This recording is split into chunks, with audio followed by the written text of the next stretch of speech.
What's up? We're Breathe Carolina, and you are tuning in to the Neon Owl. Alright guys, so really excited to have you guys here and can't wait to see you play at Ruby Skype. How's it going today? It's going great. It's actually, I'm going to be honest with you, it is too cold in San Francisco. Let's just throw that out there. I mean, okay, yeah, we wrote a letter too today. Like, why is it so cold? I mean, this isn't bad, like... Well, okay, we've been in LA for, we live in LA, so it's like 95 there right now. We're just in Houston, it's like 100 degrees and super humid, so we come here and it's like 50 degrees, it's freezing. Yeah, have you guys been to like New York in the winter? Oh, absolutely. I mean, I was born and raised in Denver, so I know it's That's cold. not the point. The point is it's not the winter. It's July. Okay, makes sense. It doesn't compute. Thematically. It doesn't thematically compute. Okay, makes sense.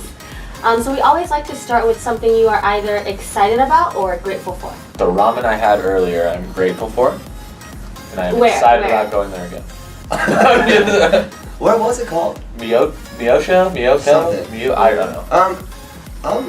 I'm feeling blessed to just be here and be able to perform, and I'm excited for the show tonight. Just to make it about the show, Yeah. It's your first time playing at Ruby Skype. Yes. So, what's been some of your favorite venues or shows to play at so far, or cities? New City Gas in Montreal, sickest venue on the planet. It's a really good one. Last night in Houston we played Stereo Live for the first time, and it's kind of an iconic venue down there in all of Texas. It's like more of a famous one, and it was like a festival stage in a 1,000-cap room. It was like awesome. It was really, really cool. That was great. We were just in Denver a couple days ago, and that's where I'm from, so playing hometown is always really special. And a couple days before that, Life in Color Festival. Yeah, How was that? Really fun. It was great. Like, we didn't know what to expect because it's like, just Cleveland in general is kind of like you don't know what's going to happen in Cleveland, but it was really, really cool. Yeah, and I don't understand why kids pay money to get paint thrown on them. Yeah, people were like screaming for the paint. They were like, "Bring the paint!" It looked like they were going down a water slide of paint. Like, it was just like. Yeah. I'll never. But then again, I get weirded out by when people put Sharpie on their skin. So paint is a whole. But all the tattoos and everything. Yeah, I don't know why that's different to me, but it is. Yeah. So tell us a little bit about how you two met and how you ended up joining. How did we meet? Mutual friend. Yeah, mutual friends. He was in another band, and we brought his band on tour with us. I think in 2012, and we knew each other before then. Just always stayed in contact, and when we started a tour in 2013, and he lived down the street from me, so we kind of started hanging out a lot. And then I was like, "Yo, do you want to come and just play with us?" And kind of just. Yeah, one thing led to another. Now we have our own talk show. Yeah, it's crazy. So obviously, David, you've been here since the beginning, right, with Breathe Carolina. So tell us a little bit about the evolution and the dynamic between, how you guys all work together. It has been so long. When I first started it was just for fun. I did it as a joke. I just started making. I played guitar in a band, so I didn't really know much about electronic music, and I started making music on the computer. And I never sang before either, so I was just I'm just gonna sing on this, just for fun, whatever. And then I brought my friend Kyle, who's not with us anymore, but I brought him into the mix after I had a couple songs written, and we just started working together, and it just kind of weirdly took off. We didn't have a name. We had songs like The Birds and the Bees and all these songs without even a name of our group. So yeah. It was all just for fun, and people started liking it, and so we did that, and then we just kind of got thrown in every direction. We got signed, and then led to a bigger recording budget so we could bring in more instruments and do live drums and guitars and stuff like that. And then kind of this thing going in the direction of just strictly dance, it was pretty natural. We'd always made that kind of music, but structured it more as rock songs in a sense. And so we just started doing it, and we just realized we were kind of deep in it. We were kind of gone a little too far to turn back. I guess we got to go for it, and we really kind of buckled down and studied everything and figured it out and wanted to do it, and built a really good team around us, and so now we're here and everything is cool. Yeah. What's been the highlight? I know you've both been in music for a while, so what's been the highlight of you guys' careers, and what's been a low point? I think it's high points in music industry are like, you just take them as they come. There's like, everything's like a step high point, right? So you like reach one high point, but all that means is that it's like another high point. So there's always, there's like the getting signed, the agent, we got signed to Spin In, which like we really wanted to do when we started like this direction. So that was a pretty big one. I think I called them at like 2 a.m. because they're from Holland. So they like don't email you till like 4 a.m. and they like send us like a deal that was like, oh my God. That was a good one. I think, and it's like, a low point was really trying to figure out like how we were going to do this. We spent a lot of 2015 like at home. We really didn't travel much, didn't play a lot of shows, didn't really do a lot because we were kind of just figuring out like who we were. Like we realized things were changing and like we were changing as people. So it wasn't necessarily like low, like depression. It was just like, crap, like how are we going to do this? You know what I mean? Because we didn't want to double dip. We don't want people to think that we're fake. We don't want to play dance shows and then go and play a rock festival where we know is going to be crazy for us because we come from that world, So it was hard taking ourselves completely out of that scene and just kind of, forever grateful for that scene and everything that it did for us. That's why we're here in the first place. But that was hard, just kind of eliminating ourselves from what we always known and doing something completely different. Was that like a difficult decision, or what did you guys do to kind of get over that hump? I don't even know if we decided to do it. It just started happening, and then once it happened, we were like, okay, well, they're here. Yeah, it was. Like, it just, it comes down to it's like, you don't want to do the same thing forever. You know what I mean? It's really hard to like, stay the same for so long, and even if you do stay the same, people say you've changed. So for us, we were like, we're just gonna change because we want to. We needed something new.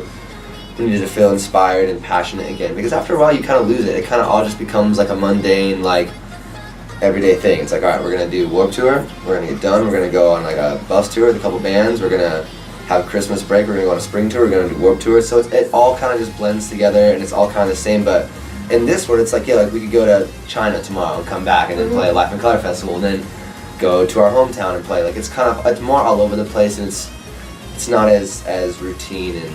It's like more DIY. Do it yourself, whatever. Yeah. DIY. It's more like DIY. No, it's more DIY, right? It's like we're really like hands-on people, so it's like we would catch ourselves like the label would mess something up or something. We're like, oh, we could just do this, but it's like in dance world, like you're way more in control of your own stuff. You're making your own stuff. Like you come up with most of the art concepts. Like it's like the labels aren't so like they're not like. They let you do it. Yeah, they're not in control. And then they let you know if they like it or not. It's not like, hey, you need to do this, we're gonna be in the studio making sure you're doing this. And that's frustrating. That's like you're the label, like don't come in here and tell me how to write a song. If you wanna write a song, then I'll leave. You can sit here and write the damn song and we'll just dip out and go do whatever. So yeah, it's a lot we're a lot more free. It's cooler too because we don't have to worry so much about like necessarily bringing like a full crew to set up all of our live instruments and all of our live stuff, and we can focus more on the set and which kind of songs that we want to play. So Eric's not here, but I want you guys to tell us a little bit about just your dynamic, whether that's while you're working or offset. Like, what's one word you would use to describe each one of you? So I like say "hut," and then he puts his arms like this, and I jump on them, and then he holds. What I do is I get down like this. I have a ball, right? Yeah. And he says hike. I throw it to him, and the other guy can go. Oh yeah, just a football thing. It's crazy because me and Eric have been best friends for like 12 years probably. We grew up playing in local bands in Colorado together, and me and him have a cool dynamic because we're just best friends. Always like he's at my house for dinner every night. I'm at his house for dinner every night. Like we have that dynamic, which is really cool. And then our work dynamic is great because we all kind of do it. We don't all come together until something's like kind of almost done. If that makes sense. Like I'll start something at my house, send it to him. He'll start something, send it to me. We'll send it to Eric, and we go back and forth like that, and we get a solid idea put together first, and then we'll all come in the studio and like bring it to life. That's the working dynamic. For some reason, it's easier for us than to just, when three people sit down with everyone's on their own computer. It's like, where it just gets too much. So it's like we do it separately, and then it's easier to focus. One word to describe us? I don't know. Or what word would you use to describe him, and then the other way around? Eric, short. Oh yeah, small guy. Chill. Eric is like he's very like. Eric is very like. Eric's like if things are stressful and going wrong, you can look at Eric and he'll just brighten your day up. Yeah. He'll just be like, he'll be fine. He'll be like, dude, let's go get a beer, man, and let's just chill. And it's just such a great thing to have that, because me and him are like hotheads. We are just stressed. I'm gonna say all the time. I would say my word is stressed. I'll say that. Oh, you're same. stressed? Okay. Yeah, You're stressed too? So stressed. Yeah. Very stressed. So what continues... And Eric literally has no stress tattooed on his knuckles. He literally has the words "no stress" tattooed on his hands. Yeah. Yeah. So what continues to inspire you guys to just keep going and, you know, making music? I think the ever-changing dance music is what's inspiring to me. It's like, you don't have to do a certain thing anymore, because we're always so all over the place. Like, we can write any different kind of song. So it's like, it used to be like, okay, if you made this kind of progressive house song, say like, you need to stick to this genre, you can only make that. You can't make a trap song, or you can't make a chill, you know, 100 BPM song, whatever. But now you can do whatever you want. And that's inspiring, because we can be like, yo, I made this dope, like, hard-ass song, and then it's like, yo, I made this really chill, pretty-sounding song, and we can still release them as the same artist. I think that's inspiring, because it's like, you don't have to be stuck to a lane. You don't have a ceiling on you. You don't have, like, you're not in a hole. You know what I mean? You're just, like, free to do whatever you want. I think it's really cool. Yeah. Yeah. What's been some of the favorite tracks you guys have produced or remixed so far? The La La Land remix we just did is really cool for dubs. Tracks. More Than Ever's really good. You know, we have a song on BPM right now, and it's like the number 5 song. It's a funny story. And we did the song, we actually just got the vocal, and we're like, oh, this vocal's really cool, and the label really wanted it. They really were pushing for us to do it for some reason, and it was like, you guys have a bunch of artists, if you want it, like, we'll do It's a label we usually don't work with, Yeah. like, it's Tritonal's label. Yeah. Great, amazing label. Awesome label. We just like, we had never worked with them. We were like in the middle of negotiating with Spinnin', and we're like, the vocal is so good. We're like, all right, yeah, we'll do it. And then so we did it, and then we signed to Spinnin', and I think we had a release like 2 weeks later. So it was kind of a song that like, we were like, okay, we'll give it to the label. If they can do stuff with it, sweet. We can't go out of, we told them, we're like, we have another release coming out. We can't go out of our way to like super promo it. They're like, okay, cool. And then all of a sudden they just like called us. They're like, oh yeah, it got added to rotation, and it's got 2 million plays on Spotify, and it's on BPM, and now it's no number 5. idea. Like I think I only listened to the song while we made it, and I never listened to it. We had to make ourselves play it. We were like, yeah, we should put it in the set. Again? It's a progressive house song, but like we had to make ourselves put it in the set. I remember like who was our friend Josh, APEC, the producer. He's like, yo, you should probably put that song in your set. We played San Diego, and like, when we got off stage, like, why didn't you play that song? I'm like, we should play that song. It's like on the radio. Yeah, it's weird. You never know. Because we had our sights set on this other song called More Than Ever. We were planning on doing like a radio thing with that. So we released Stars and Moon like before that. And we're like, we're gonna do More Than Ever, push that to radio. It's gonna be sick. It's gonna go to radio. And didn't end up going, but then Stars and Moon did, and it's just been killing it. And it's just so random. You just never know. Yeah. You know, that's a cool one. What other one? Anywhere But Home is like.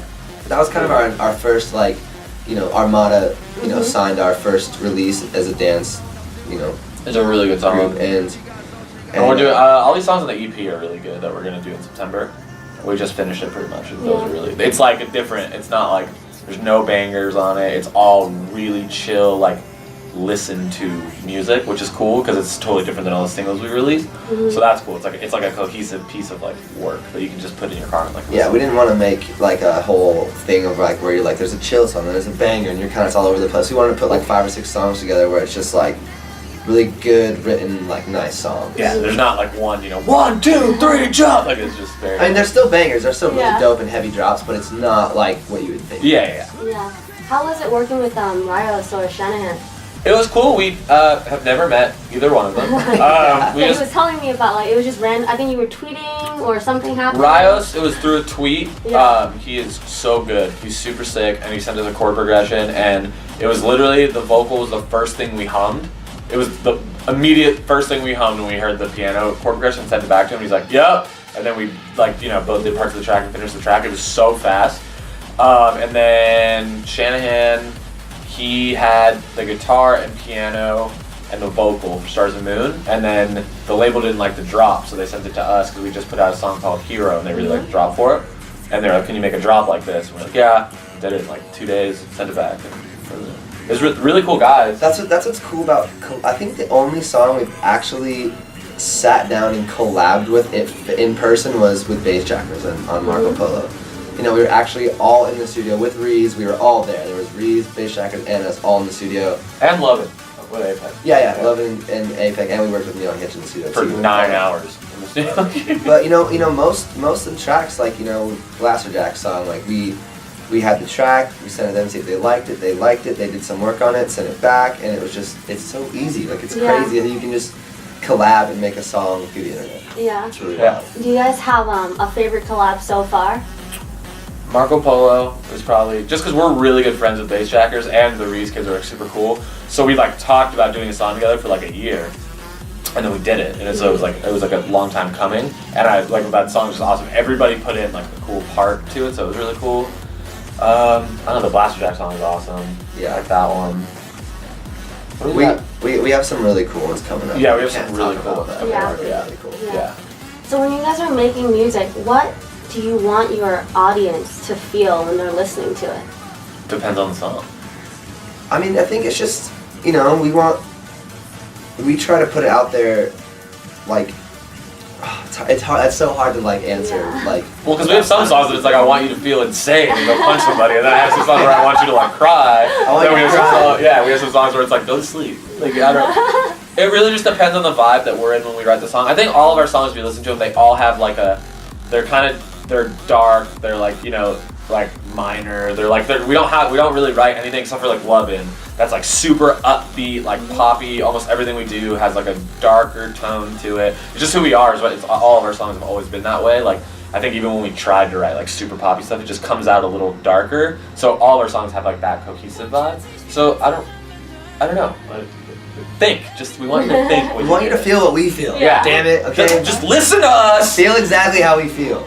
Yeah, I don't know. It really just depends on the song, like Yeah. feeling wise. Okay. So before we move on to some of the more personal questions, what piece of advice do you have for a lot of the aspiring DJs, producers, trying to make it out there? Don't do it. No. Honestly, it's just what I tell like all the kids that talk to us. It's like you're gonna run into a wall every week. Like right, like it's the people who make it. Everybody can make dance music. Like obviously some people are better than other people, but like pretty much everybody that gets Ableton or gets Logic or whatever can do it. Like you can look it up on YouTube, you can figure out how to make a synth sound like a robot.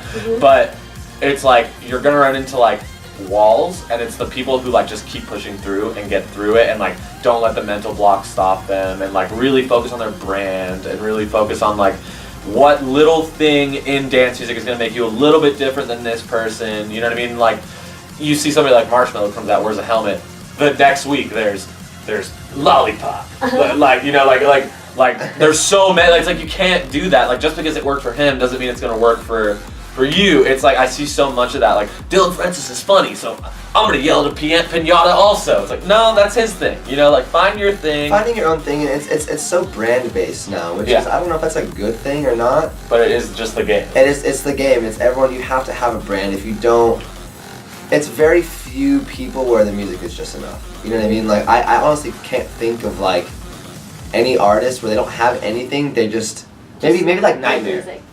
He doesn't really have necessarily like a brand. No, he's just insane at production. So he's he's the exception, Yeah. right? And someone like that is an exception to where it's like, he's not a Mellow Gang, or he's not a Pizza Gang, or he's not a Chipotle, you know what I mean? Yeah. Like, all those brands are like, half of what makes that artist that artist. Not to say that those artists don't have good music. It's No, just absolutely that, not. Yeah, but it's just like the brand really stuck, So it's like branding is really important, but it's branding in like a sense of like you need to find your brand and like what you are.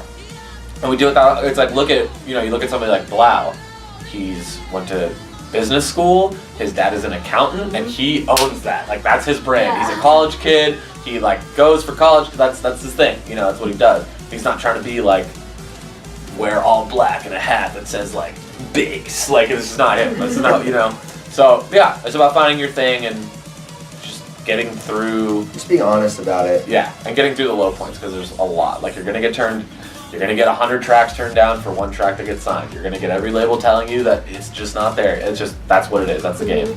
And people that get through that are the ones that will make it. Yeah. And if you guys weren't pursuing music, what do you think that you both would be doing right You'd now? be cooking. I'd probably be cooking. Yeah? Do you like to cook? I love to cook. What's your main dish? What's your signature? I do everything, but Pork roll. yeah, I love like my slow cooker. So like I'll just get like a crazy big chunk of meat and like put a bunch of random stuff in it and I just cook it all day. I love He literally always has to leave. He'll be like, all right, are we like pretty wrapped up? He'll be like, yeah, session's over. Like, So all I right, gotta cool. go home and cook? No, he literally will always like, because I got a pork shoulder in the slow, so I gotta take it out in 20 minutes. It's something for me that it's like I said, I'm so stressed out during the day that once it's like 7 o'clock at night, I can cook for like an hour and a half and like it's like my therapy. It's like so stress free. Yeah. And it's just like and then so. go back to the music, or are you just like? I mean, it depends on what's going on. Usually, like it's healthy to shut your brain off. You know what I mean? I'm not good where I'm like forcing myself to do something. Like, if I'm not in the mood to like work on music, like I just don't because I would be making trash. You know what I mean? I'd be making something just because I would have to be making it. So it's like during the day and like when we're in the studio, like I want to be doing it. Like once it hits a certain point in the night, I'm like, all right, I need to turn it off so I can. I've been doing it for so long. Slow cooker on, music off. I've been doing it. That's a shirt, dude. I've been making music and doing this for so long that like to keep sane, to barely hang on the edge of sanity, I have to turn it off. Yeah. What about you? I'd probably like managing people and like I really like the business side of Yeah. music, so I'd be doing like the business side of music, which we still pretty much do now. But if I wasn't doing the creative side, I would do the business side. Yeah. What are some of you guys' hobbies outside of cooking and making music? We don't do anything else. Buying shoes. Shopping. Yeah, we like buying clothes. You guys buy matching clothes and shoes? You know, we just dress a lot alike, but I mean, these, yes, we were like, yo, we are getting white sneakers. We went to the mall, we both knew which ones we wanted, and we got them. Yeah. I don't know. I used to like ride BMX professionally. That was fun, but I stopped doing that. Yeah, I mean, I don't have time to really do anything else. We don't do much else. I love to like, I love to go like to the beach and like hang. That's not a hobby, but like it's just something that I would do like, or go to like a or whatever, just do something. But it's always, there's so much going on with this, it really doesn't give you a lot of time to like start up a whole new thing. I go to movies a lot. I go to like a lot of movies. It's the only time, it's like how he cooks, it's the only time I like don't think about a million things and like not look at my phone. Yeah. So like I go to the movies like once a week. What's your recent one? What did I just see? I just saw the X-Men movie, I just saw Finding Dory, I just saw pretty much every movie that's out. So, yeah. My girlfriend likes going to them too, so like we like, it's something to do. Yeah. And do you guys have any hidden talents that we may not know about? I'm really good at extreme sports. You're really good at cooking. Like if I met you, I would not be like, oh, you cook. Yeah. You're a chef. I don't know. I mean, I used to skateboard when I was younger, and I was really good at skateboarding. I can juggle, which is really weird randomly. I can turn my feet all the way around. Oh yeah? Let's see. I'm not gonna do it. I guess we both work out a lot too. That's kind of a cool hobby. That Work out a lot. has become like a. We've been doing it for a while, but You guys it's do like, it together? no. Oh. But we both do. It's just that's another thing where it's like kind of like a therapy thing. You know what I mean? I make it seem like music is like drugs or something. It's Yeah, like, I we know. go to rehab. Like we're so No, stressed but out. it's like It's all good stress. It's all like fuck. it's any. We're not gonna sleep. musician We have now. to finish like 9 songs before Monday, and like we're fucked. Like, oh, excuse me if I don't know if I can cuss or It's not. okay. So yeah, it's not as bad as we're making it seem. No, it's great, but I mean anybody that like, it's not a job that you clock out of. You know, you're always. Like I said, our label's in Holland, so while our day is going on, when 1 o'clock in the morning hits, is when they start emailing us. So at 1 o'clock in the morning, you're like pretty much starting your day with them and like talking to them about creative stuff, fixing things at 2 a.m. to get it back to them. So it's like it never ends. Yeah. It's not like, all right, my shift at Jersey Mike's is over. Like it's not how it works. Okay. So at Neon Owl, we're all about connecting artists and fans to be able to give back and help charities around the world. Is there a specific cause that you guys are passionate about or would like to see us work with more? You know, we tried to do. We were going to do something. We released a song called Ruins. We were going to do something with like a self-help group. Not, I don't know if that's the right word to say, but like against like self-harming and stuff like that. And I think I'm leaning more towards being passionate towards that because we grew up like, playing Warped Tour so much, and a lot of those young kids kind of find like, the darkness in bands brings out the lightness in them, and they would bring us like, they were like, you helped me through a rough time, like I was like really depressed, I used to cut myself and stuff like that. And so it's really cool seeing like, being able to help kids through that and seeing a lot of bands in that scene really like pull kids out of their depression. And So yeah, I think that's a cool one for us. We didn't end up being able to work with the charity because something just didn't work out right, but we had it all lined up and we plan to do it in the future. I think that's a great policy. Yeah. And before we, head over to Ruby Skype, any last words for your fans watching? Listen, guys. No. No, I mean, just, thank you. If there's any old fans watching, thank you for sticking with us through all the years. And if there's any new fans, welcome to the party. Welcome to the party. We have a lot of stuff coming up, a lot of music coming out, and a lot of shows around the world, so. All right. Rock on. Thanks for coming on and can't wait for your set at Ruby Skype. Yeah, thank you. Yeah.